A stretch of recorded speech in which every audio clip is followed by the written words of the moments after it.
happen eventually.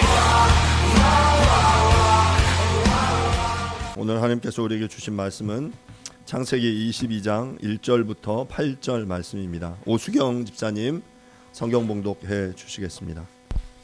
안녕하세요. 하나님께서 오늘 우리에게 주신 말씀은 창세기 21장 1절부터 8절까지 말씀입니다. 말씀을 봉독하겠습니다. 그 일 후에 하나님이 아브라함을 시험하시려고 그를 부르되 아브라함아 하시니 그가 이르되 내가 여기 있나이다. 여호와께서 이르시되 내 아들 내 사랑하는 독자 이삭을 데리고 모리아 땅으로 가서 내가 네게 일러준 한 산 거기 그를 변제해 드리라. 아브라함이 아침에 일찍 일어나 나귀의 안장을 지우고 두 종과 그의 아들 이삭을 데리고 번제에 쓸 나무를 쪼개어 가지고 떠나 하느님이 자기에게 일러주신 곳으로 가더니 제3일에 아브라함이 눈을 들어 그것을 멀리 바라본지라. 이에 아브라함이 종들에게 이르되 너희는 나귀와 함께 여기서 기다리라. 내가 아이와 함께 가서 예배하고 우리가 너희에게 돌아오리라 하고 아브라함이 이에 번제나무를 가져다가 그의 아들 이삭에게 지우고 자기는 불과 칼을 손에 들고 두 사람이 동행하더니 이삭이 그 아버지 아브라함에게 말하 이르되 내 아버지여 하니 그가 이르되 내 아들아 내가 여기 있노라. 이삭이 이르되 불과 나무는 있거니와 번제할 어린 양은 어디 있나이까. 아브라함이 이르되 내 아들아 번제할 어린 양은 하나님이 자기를 위하여 친히 준비하시리라 하고 두 사람이 함께 나아갔어. 아멘. 아멘. 자리에 앉으시기 바랍니다. 지난주 우리는 맹세의 우물 브엘세바라는 제목으로 함께 말씀을 나누었습니다.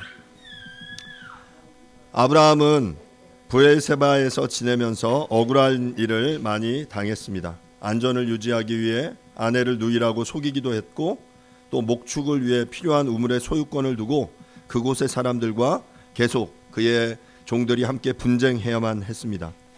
하지만 하나님께서 아브라함과 함께 하심으로 그의 가족을 형통케 하셨고 이를 지켜본 아비멜렉과 그의 군대 장관 비골은 아브라함을 방문하여 그와 평화 조약을 맺기로 하였습니다. 결국 하나님께서 함께 하심으로 그의 억울함이 해결된 것입니다. 말씀드린 대로 우리의 삶도 우리 그리스도인으로서의 우리의 나그네의 삶도 그렇습니다.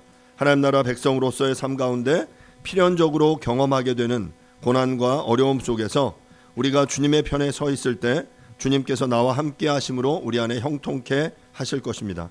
그리고 그 과정 속에서 세상은 하나님께서 나와 함께 하심을 보게 될 것이고 하나님의 살아계심을 인정하게 될 것입니다. 바로 그곳이 우리의 브엘세바이다라고 말씀드렸죠. 하나님께서 함께 하심으로 형통케 하셔서 극적인 반전을 이루어내는 바로 그것이 우리의 맹세의 우물 브엘세바입니다. 그렇게 하나님께서 우리와 함께 하시는 삶을 살아내므로 하나님을 드러내고 하나님의 이름을 부르는 저와 여러분이 되어야 한다라고 말씀을 드렸습니다. 오늘 저희가 함께 볼 창세기 22장 본문, 특별히 앞부분 1절부터 8절 본문인데요. 우리가 아마 아브라함의 이야기 중에 가장 잘 알려진 이야기가 아닌가 생각이 됩니다. 그 아들 독자 이삭을 제물로 바치는 그러한 이야기이죠. 오늘은 22장 1절부터 8절 말씀을 통해서 아브라함을 시험하시는 하나님이라는 제목으로 여러분들과 함께 말씀을 나누겠습니다. 먼저 1, 2절 말씀 보겠습니다.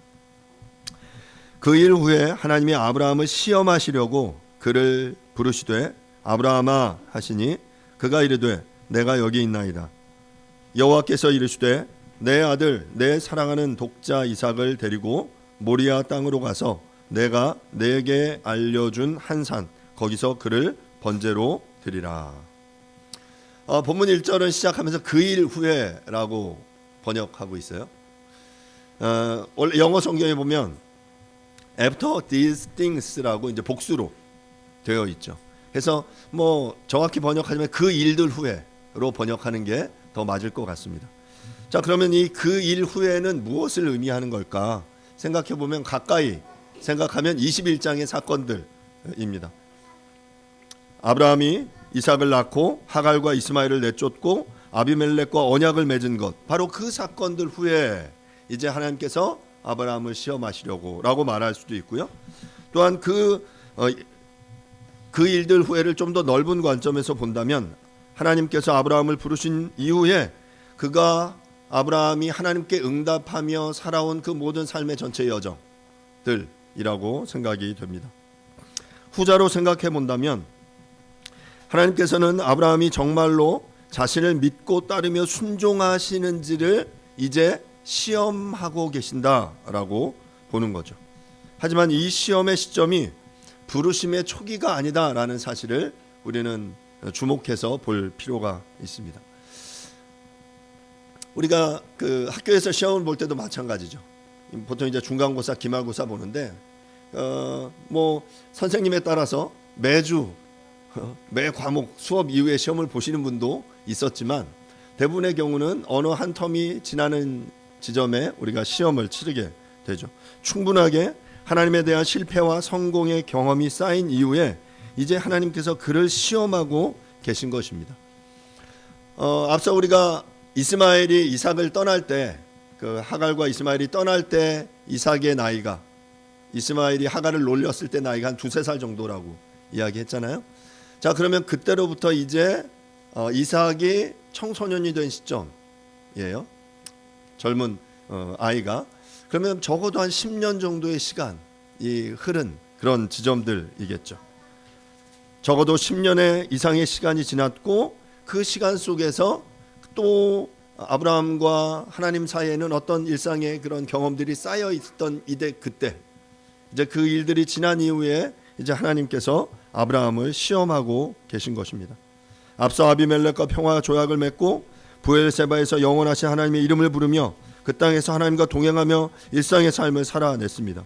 사랑하는 아들 이삭이 건강하게 자라가는 것을 낙으로 삼으며 살아가고 있던 어느 날 하나님께서 아브라함을 부르고 계신 것입니다.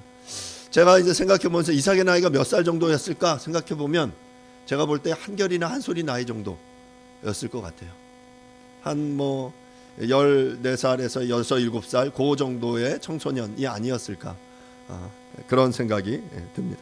자, 그렇게 이제 하나님께서 아브라함에게 나타나셔서 아브라함을 시험하려고 부르고 계신다라고 본문이 이야기를 하고 있습니다. 본문의 시험하다라는 표현은 히브리어 니사인데요.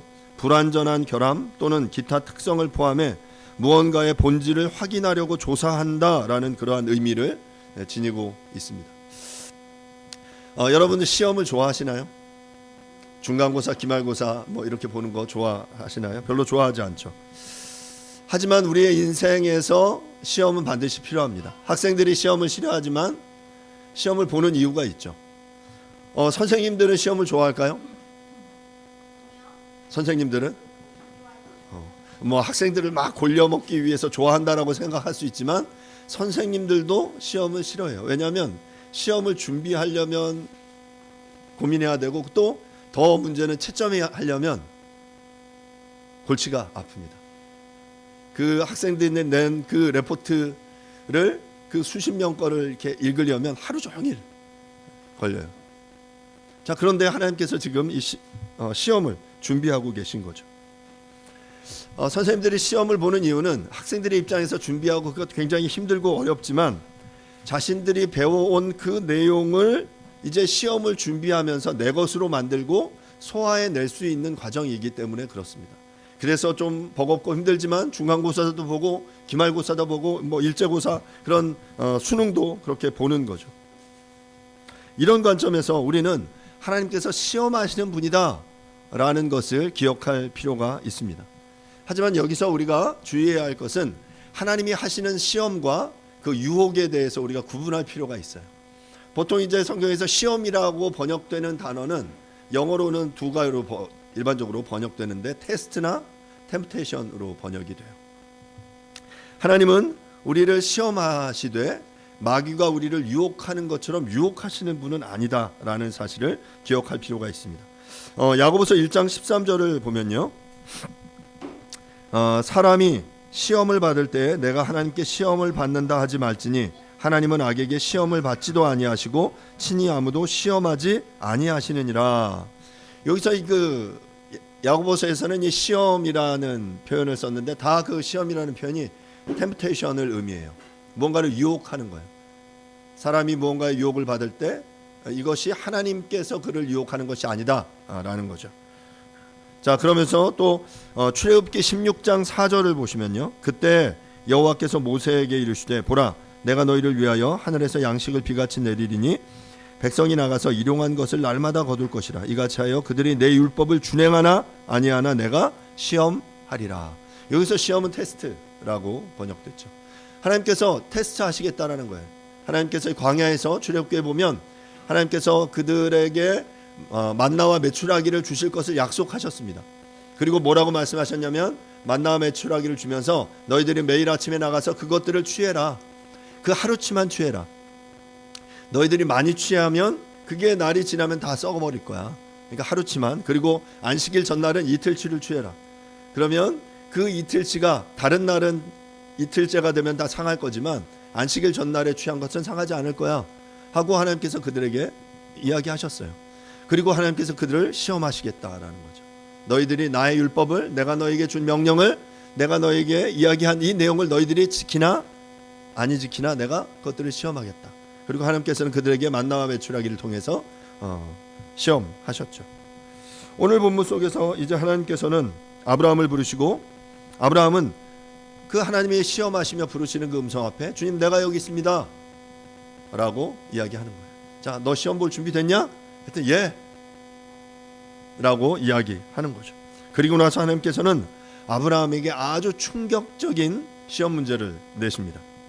그 시험 문제는 뭐냐면 네 아들 네 사랑하는 독자 이삭을 데리고 모리아 땅으로 가서 내가 내게 일러준 한 산 거기서 그 아들 네가 사랑하는 그 아들 독자 이삭을 어떻게 해라?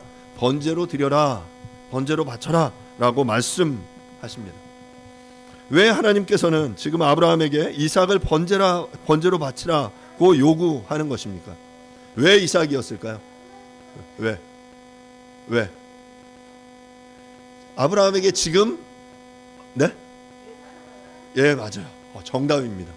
제일 아끼고 사랑하는 대상이었기 때문에 만약에 그때 이삭이 아니라 아브라함이 사라를 가장 사랑했다면 사라를 바쳐라 라고 했겠죠.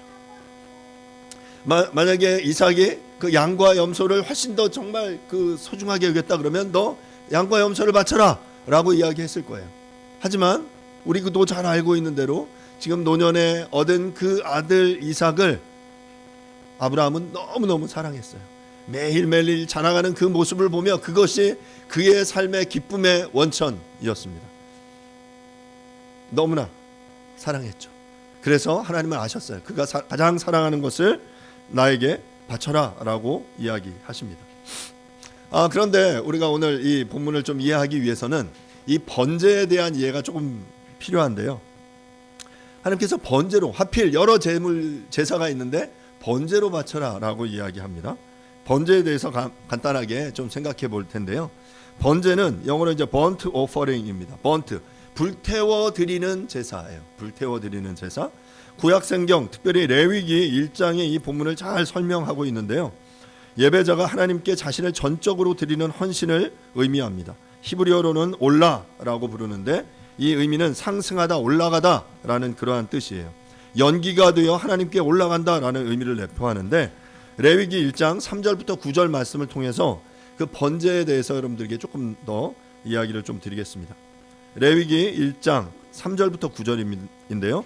그 예물이 소의 번제이면 흠없는 수컷으로 회막문에서 여호와 앞에 기쁘게 받으시도록 드릴지니라.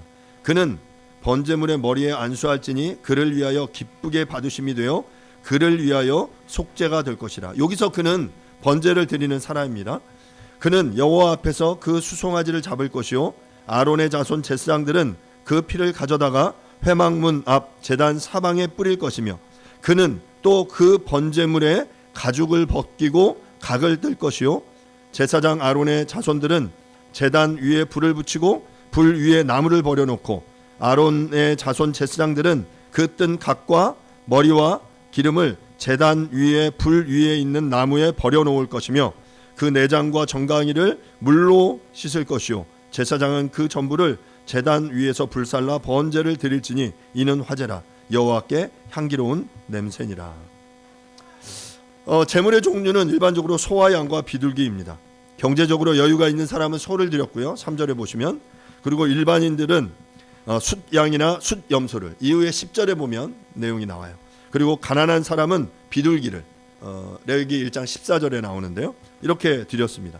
자, 그런데 이 제물의 종류는 다양했지만 자신들이 드릴 수 있는 만큼을 드리는 거예요. 그런데 그 절차는 비슷했어요. 먼저 번제를 드리는 사람이 자신의 의지로 번제물을 이끌고 회막문으로 나아갑니다. 제사장 앞에 나아가요. 그리고 오늘 보면 그 1장 레위기 1장 4절을 보면 그 번제물의 머리 위에 안수합니다. 누가? 그 제물을 가지고 나간 사람이 그 번제물 위에 안수해요. 그리고 5절에 보면 그는 여호와 앞에서 그 수송아지를 잡을 것이요.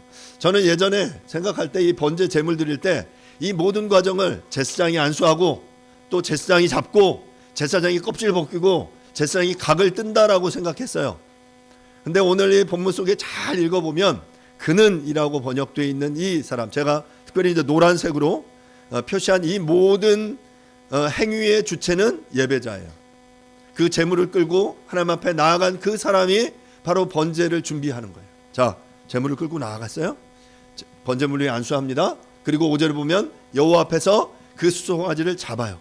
목을 치는 거죠. 뭐 완전히 댕강 치는 게 아니라 치셔서 피가 쏟아지게 만드는 거예요. 그러면 그 쏟아지는 피를 들고 아론의 제사장들은 그 피를 회막문 제단 사방에 뿌려요. 그리고 또 그 제물 드린 그 사람은 번제물에 가죽을 벗기고 각을 떠요. 여러분 뭐 토끼나 뭐 이런 거 잡아서 껍질을 벗겨 보신 적이 있습니까?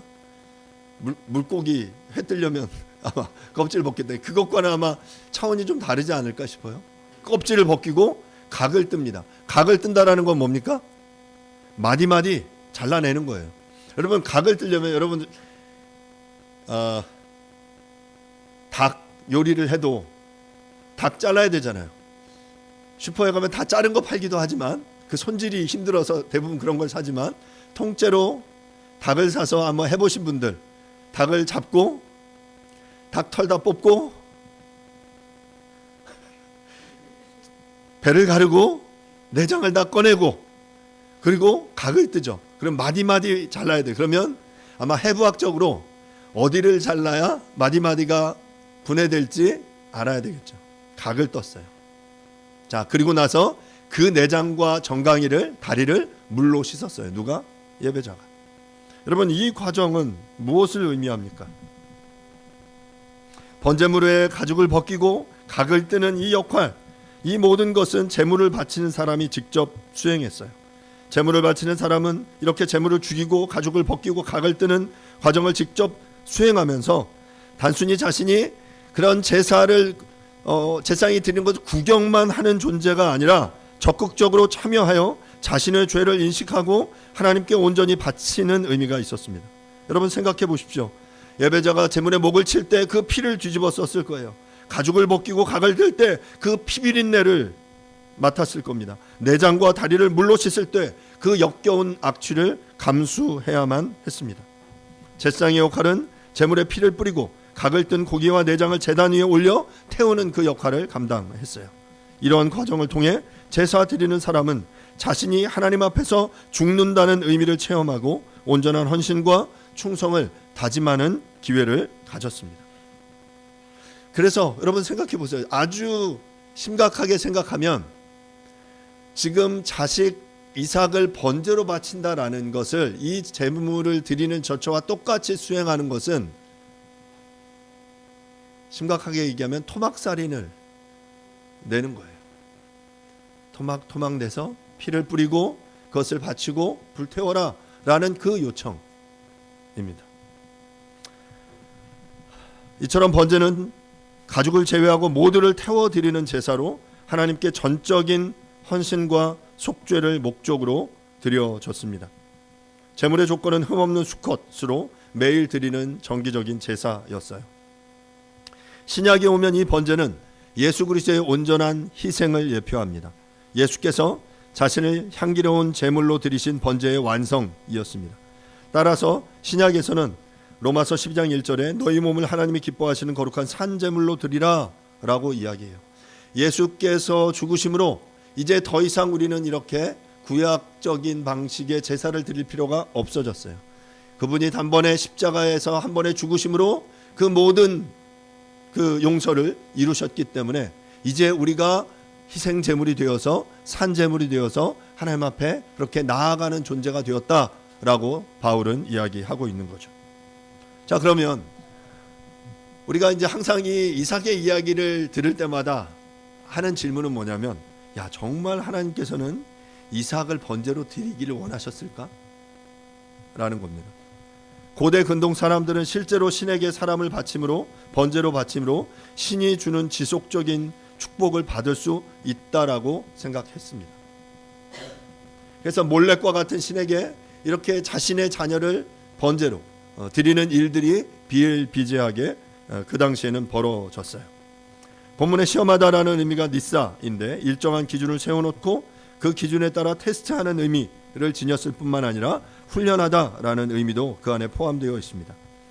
사단은 우리를 넘어뜨리기 위해 시험하지만 하나님께서는 우리를 더욱 굳세게 하시기 위해 시험하십니다.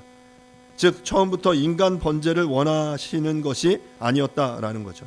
이렇게 인간을 번제로 드리는 것은 하나님의 본성에 위배되는 것으로 이를 실행할 의도는 없으셨지만 지금 아브라함에게 요구하실 수 있는 최고의 것, 아브라함이 가장 사랑하는 것이 바로 이삭이었기에 이런 헌신을 아브라함에게 요구하신 것입니다. 결국 이 사건을 통해서 아브라함의 헌신과 순종이 얼마나 절대적이고 확실한 것인지를 명백하게 보여주고 있는 것입니다. 말하자면 아브라함은 이 시험에 합격한 것이죠. 히브리서 저자는 아브라함이 하나님께서 이삭을 죽은 사람들 가운데 다시 살리실 수 있다고 믿었기 때문에 기꺼이 이삭을 죽이고자 했다라고 말해요. 말하자면 아브라함은 이삭을 죽은 사람들 가운데서 돌려받은 것입니다. 히브리서 11장 17절부터 19절에 이렇게 이야기하는데요. 아브라함은 시험을 받을 때 믿음으로 이삭을 드렸으니 그는 약속들을 받은 자로 돼 그 외아들을 드렸느니라. 그에게 이미 말씀하시기를 내 자손이라 칭할 자는 이삭으로 말미암으리라 하셨으니 그가 하나님이 능히 이삭을 죽은 자 가운데서 다시 살리실 줄로 생각한지라. 비유컨대 그를 죽은 자 가운데서 도로 받은 것이니라.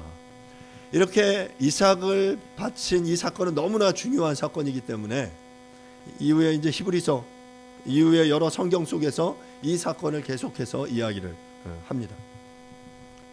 시험을 받을 때 이삭을 믿음으로 드렸다라고 이야기를 하고 있는 거죠. 앞서 이야기한 대로 이삭을 요구하신 이유는 이삭이 그가 가장 아끼고 사랑하는 존재였기 때문에 그렇습니다. 아브라함의 인생의 삶의 의미이자 그 인생의 결정판이었어요. 아브라함은 이삭 때문에 삶의 보람을 느꼈습니다. 하란에 있는 친척들을 떠나와 가나안에서 이곳저곳 정처 없이 떠돌아 사는 그의 나그네 인생의 위안이요 보상이라고 그는 생각했습니다. 즉 아브라함이 소유하고 있는 것들 중 가장 소중한 것이 바로 노년에 얻은 이삭이었을 것입니다.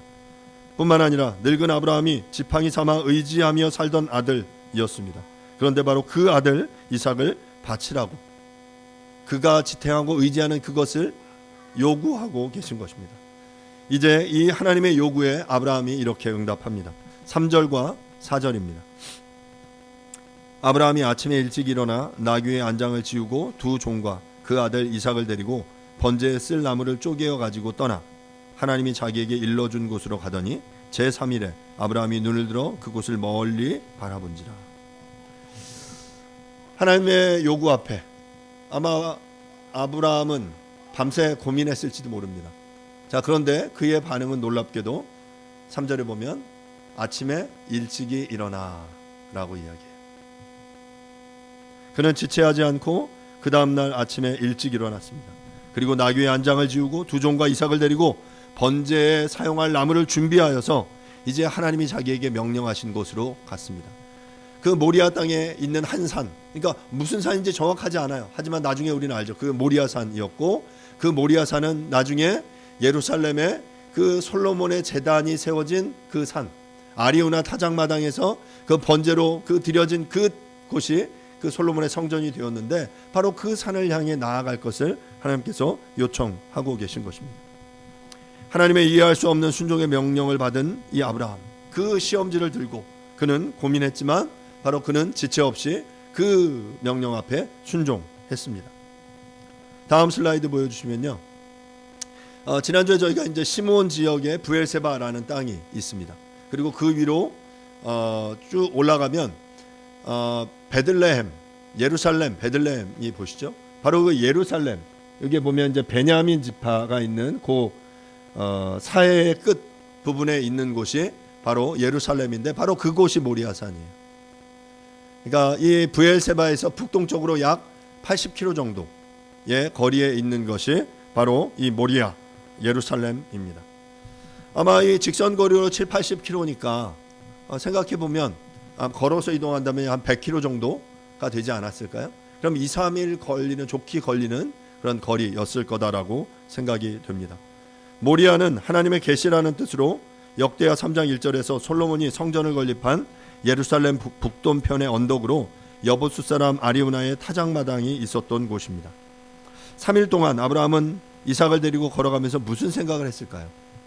그 종들은 그냥 쫄래쫄래 따라갔을 거예요. 아마 이삭도 함께 아브라함을 따라서 하나님 앞에 제사 예배드리러 간다고 하니까 따라 나섰을 거예요. 혹시라도 그가 3일간의 여정 속에 그 자신의 결심을 번복할 마음이 있었을지도 모릅니다.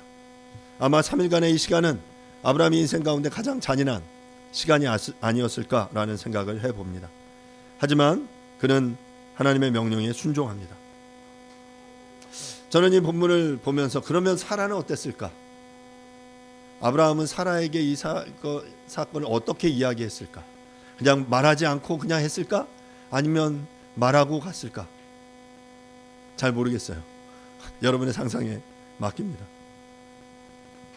이후에 5절부터 8절입니다.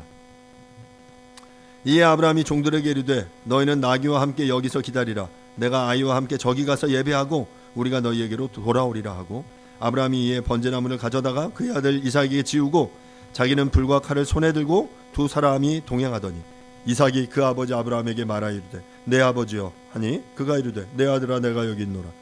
이삭이 이르되 불과 나무는 있거니와 번제할 어린 양은 어디 있습니까? 아브라함이 이르되 내 아들아 번제할 어린 양은 하나님이 자기를 위하여 친히 준비하시리라 하고 두 사람이 함께 나아가서 오늘 본문은 이렇게 드라마로 이렇게 영화로 만들면 아주 짧게 이렇게 우리에게 보여질 수 있어요. 함께 3일간을 걸어서 종과 함께 갔는데 이제 그곳에서 저 산을 바라보면서 있는 거죠. 아브라함이 종들에게 말합니다. 너희는 여기서 기다려라. 내가 갔다 오겠다. 왜 종들을 남겨두었을까? 생각해보면 아마 이삭을 죽이려고 하면 종들이 말리지 않았을까?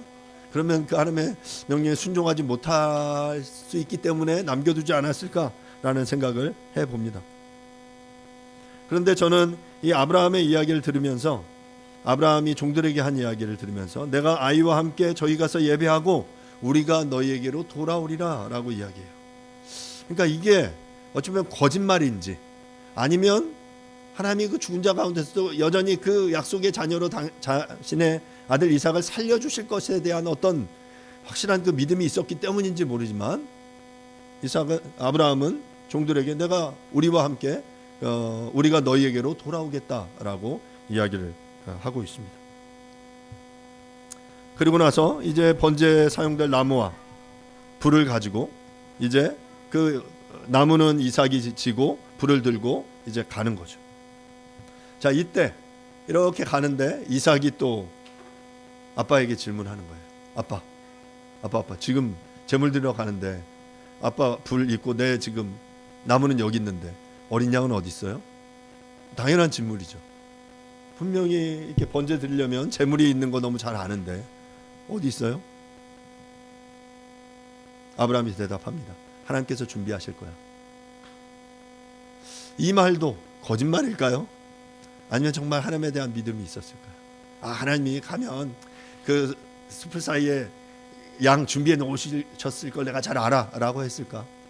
저는 이중적인 의미가 다 있다고 생각합니다. 하나님이 준비하실 것에 대한 믿음, 또 있었지만 또 어찌 보면 이 상황에서 이렇게 백색 거짓말이 되었을 수도 있죠. 이 이삭의 아주 이 솔직한 이 단순한 질문이 어찌 보면 이 또 아브라함을 굉장히 고민하게 했을지도 모릅니다.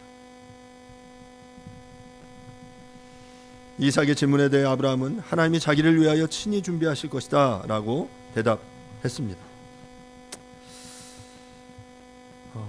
이런 대답을 어떻게 할 수 있었을까 생각해 보면 아브라함이 부름을 받은 지 이제 약 40년의 시간이 지나왔습니다.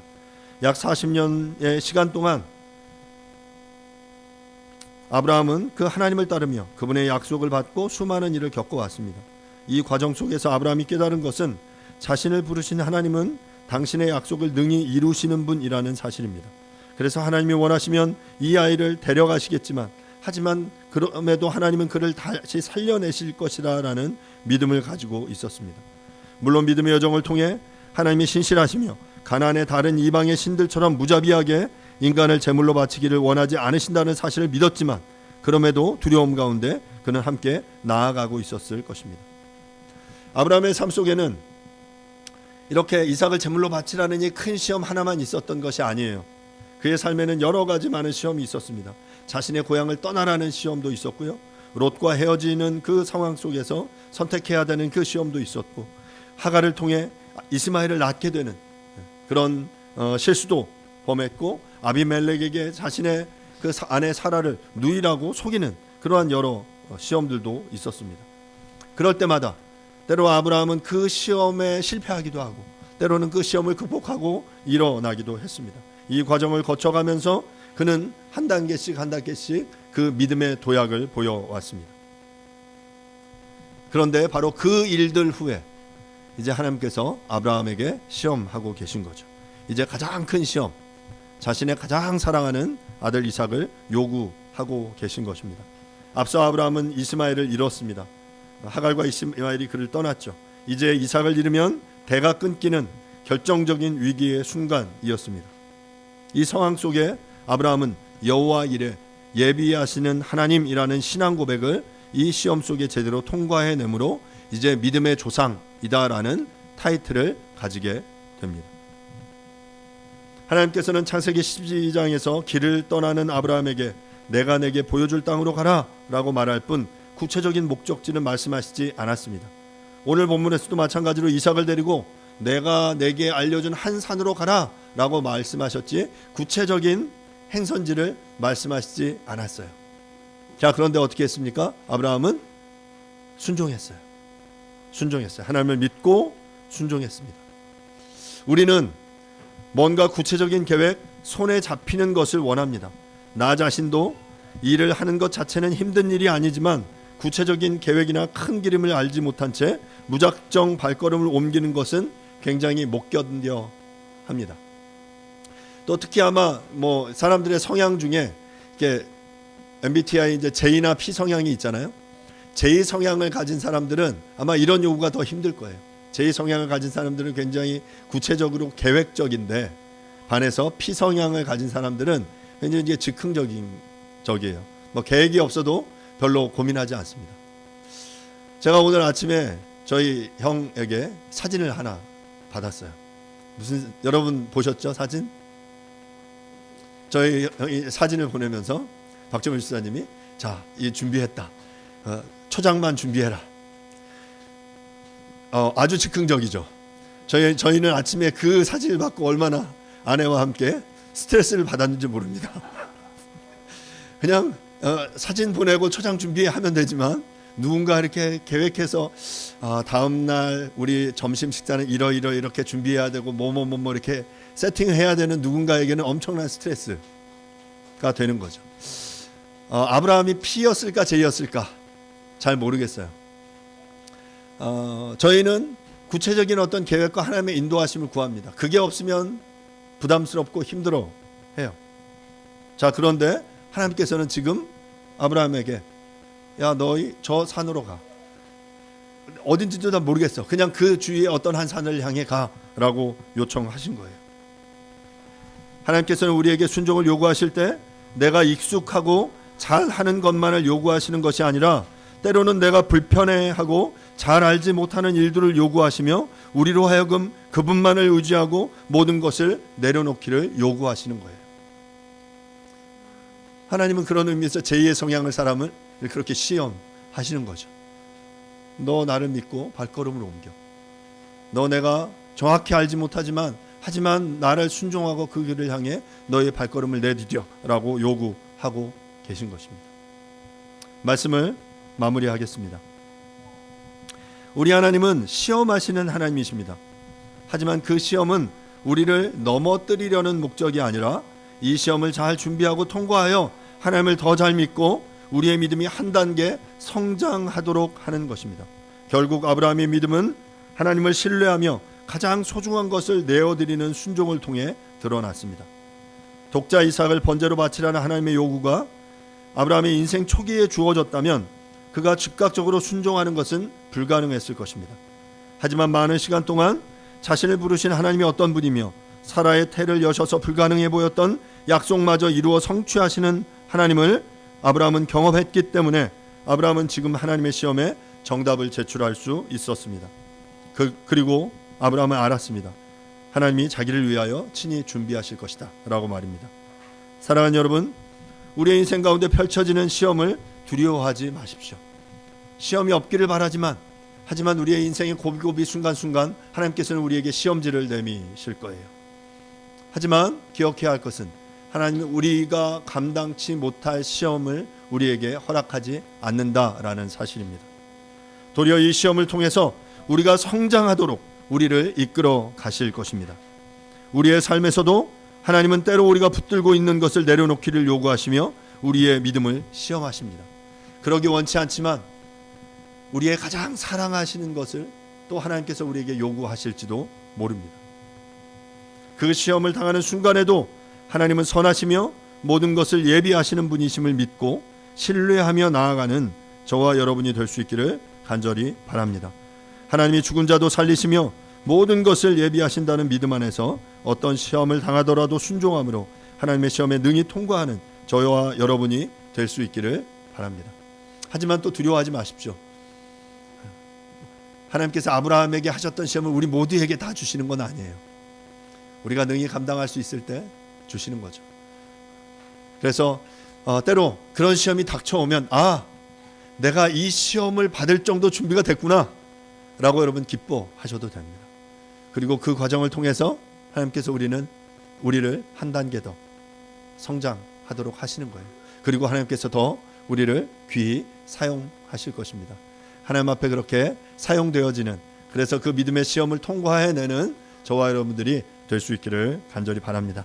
이 시간 함께 기도하겠습니다. 아브라함을 시험하시는 그 하나님이 우리를 시험하시는 것에 대해서 우리가 온전히 이해할 수 있기를 바랍니다. 우리를 무너뜨리고 넘어뜨리고 유혹하기 위해서가 아니라 우리를 성장시키게 하시기 위해서 하나님은 우리에게 시험을 준비하십니다.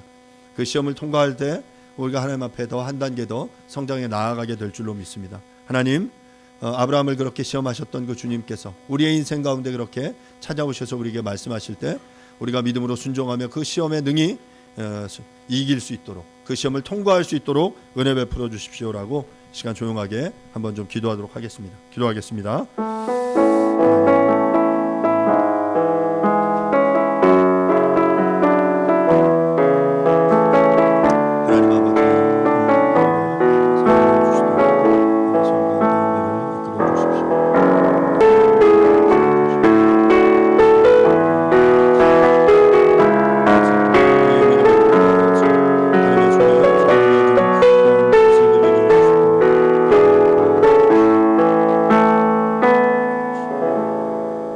그 일 후에 하나님이 아브라함을 시험하시려고 그를 부르시되 아브라함아 하시니 그가 이르되 내가 여기 있나이다.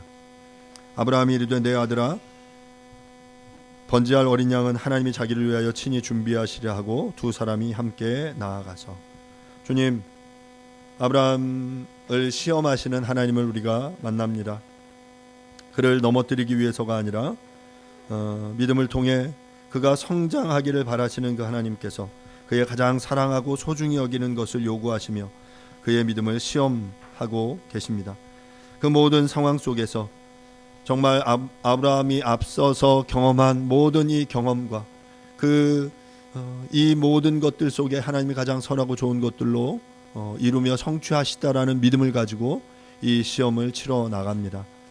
주님, 우리 인생과 삶 가운데 우리는 시험이 없기를 바라지만 순간순간 우리 앞에 요구되어지는 닥쳐오는 이 시험을 우리가 담담히 잘 믿음으로 감당해낼 수 있도록 도와주십시오. 그래서 우리의 믿음이 이 믿음의 시험을 통과하여 하나님이 우리를 더 귀하고 아름답게 사용하시는 준비된 도구들로 우리를 삼아주시기를 간절히 원합니다.